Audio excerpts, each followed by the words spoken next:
कुछ दिन पहले आईएएस यानी इंडियन एडमिनिस्ट्रेटिव सर्विसेज का रिजल्ट आया। उस रिजल्ट का जश्न हर जगह मनाया गया और मनाया भी क्यों जाए। टॉप रैंकिंग में ऊपर से गिनती शुरू करें तो पहला, दूसरा, तीसरा और चौथा जो था वो लड़कियां ही थी। नारी शक्ति के जयकारों से अखबारों के पन्नों से लेकर टीवी का जो प्राइम टाइम था वो वहां तक गुजरी।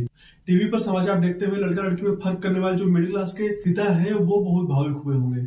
सोच रहे होंगे कि अगर मौका दिया जाए तो लड़कियां जो है वो क्या नहीं कर सकती हैं। लेकिन जब बात आती है मौका देने की तो उनको बुखार चिढ़ाता है। चाहे वो घर में बीवी को मौका देना हो या फिर जो साथ में काम करने वाले सहकर्मी है औरतें उनको।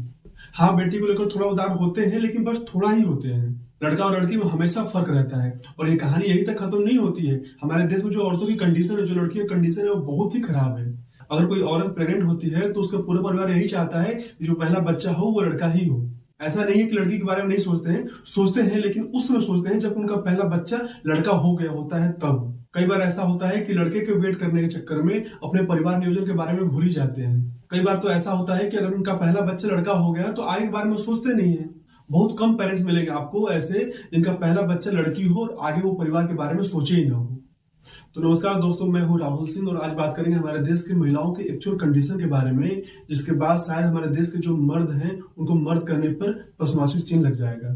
दुनिया भर में हर 4 में से 1 और भारत में हर 3 में से 1 महिला प्रेगनेंसी के दौरान मारपीट यानी जो घरेलू हिंसा होता है उसको झेलती है। WHO के मुताबिक घरेलू हिंसा से प्रेगनेंसी महिलाओं के कान के पर्दे फटने, दांत टूटने, आंख फूटने और हड्डियां चूर होने का जो केस होता है वो सामने आता है। उनका नर्वस सिस्टम से लेकर उनके प्राइवेट पार्ट्स तक पर बुरा असर पड़ता है। कई मामलों में पेट पर लात घुसे मारने से जो घर में पड़ रहे बच्चा होता है उसकी मौत हो जाती है। यूनाइटेड नेशन के मुताबिक नाइजीरिया के बाद भारत ऐसा दूसरा देश है जहां सबसे ज्यादा गर्भवती महिलाओं या शिशुओं का जन्म के 1 महीने के भीतर ही उनका मृत्यु हो जाती है।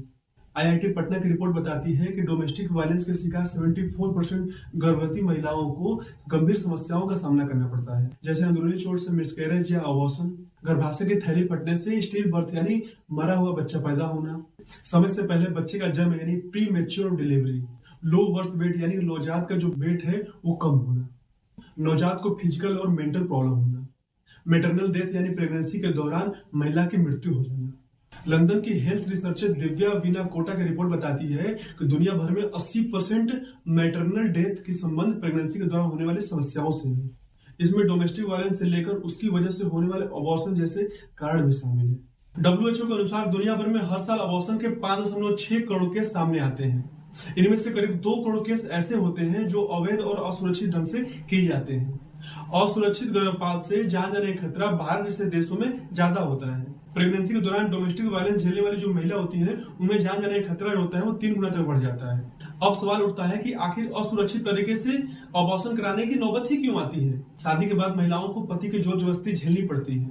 वे सजा के तौर पर बिना कॉन्डोम संबंध बनाने का दबाव बनाते हैं। The international journal of gynaecology and obstetrics के मुताबिक 13 में से 4 महिलाएं न चाहते हुए भी प्रेग्नेंट होती हैं, जिन्हें पति बर्थ कंट्रोल के लिए पहले तो गर्भ निरोधक यूज करने नहीं देते और अगर गर्भ ठहर गया तो उसे अबॉर्शन कराने का दबाव भी बनाते हैं। और आपको अच्छे से पता है कि अधिकतर समय अबॉर्शन करने के लिए असुरक्षित तरीके ही अपनाए जाते हैं। IIT पटना के अनुसार औरत जितनी पढ़ी लिखी होगी प्रेगनेंसी के दौरान होने वाले खतरा की आशंका उतनी ही कम होगी। सिर्फ सेकेंडरी लेवल तक के पढ़ाई से ही स्टिल बर्थ यानी कि जो मरे हुए बच्चे पैदा होने की आशंका 40% तक ही कम हो जाती है, जबकि प्री मैच्योर बर्थ की आशंका 46% तक कम हो जाएगी और लो वेट बर्थ होने के चांस में 25% तक की कमी आ जाती है।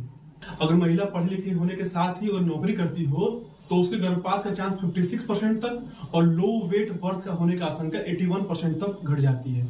अनचाही प्रेगनेंसी और गर्भपात होने जैसी समस्याएं 43% तक कम हो जाती हैं। अब आप सोच रहे होंगे कि अगर डोमेस्टिक वायलेंस हो रहा है तो इसके लिए क्या कोई कानून बनाया गया है, तो उसके बारे में थोड़ा सा बता देता हूँ मैं। हमारे संविधान के अनुसार प्रेगनेंसी के दौरान मारपीट पर डोमेस्टिक वायलेंस एक्ट, दहेज एक्ट और IPC की धारा के तहत कार्रवाई होती है। प्रेगनेंसी में ग्रीवियस हर्ट यानी गंभीर चोट पहुंचाना और कल्पेबल होमोसाइड यानी कि जानबूझकर पहुंचाई गई चोट जिसमें जान चली जाए, ऐसे में बहुत सख्त कानूनी कार्रवाई होती है। कल्पेबल होमोसाइड के तहत अगर प्रेग्नेंट महिला के साथ किसी हरकत से घर में पल रहे बच्चे की जान चली जाती है तो उसे मानव बध माना जाता है। ऐसे मामले में IPC की धारा 313 से लेकर 316 तक के प्रावधानों के तहत कार्रवाई होती है। इसमें कम से कम 10 साल की सजा होती है। ग्रीवियस हर्ट के तहत अगर मारपीट से गंभीर चोट पहुंचती है जिससे बच्चे या मां को जान को खतरा होता है, परमानेंट डिसेबिलिटी हो जाता है, गर्भाशय को नुकसान पहुंचता है और प्रेगनेंसी टर्मिनेट हो जाती है तो इसके तहत उम्र कैद की सजा हो सकती है। मारपीट के दौरान प्रेग्नेंट महिला की मौत हो जाती है तो उसे सीधा मर्डर माना जाएगा और आईपीसी की धारा 302 के तहत कार्रवाई होगी और इसमें दहेज हत्या का भी केस लग सकता है। तो इससे पता चल गया होगा कि हमारे देश की जो महिला है उनकी स्थिति क्या है। आपको ये वीडियो कैसा लगा? अगर अच्छा लगा तो मेरे वीडियो को लाइक करिए और मेरे चैनल को सब्सक्राइब करिए। अभी के लिए इतना ही। नमस्कार।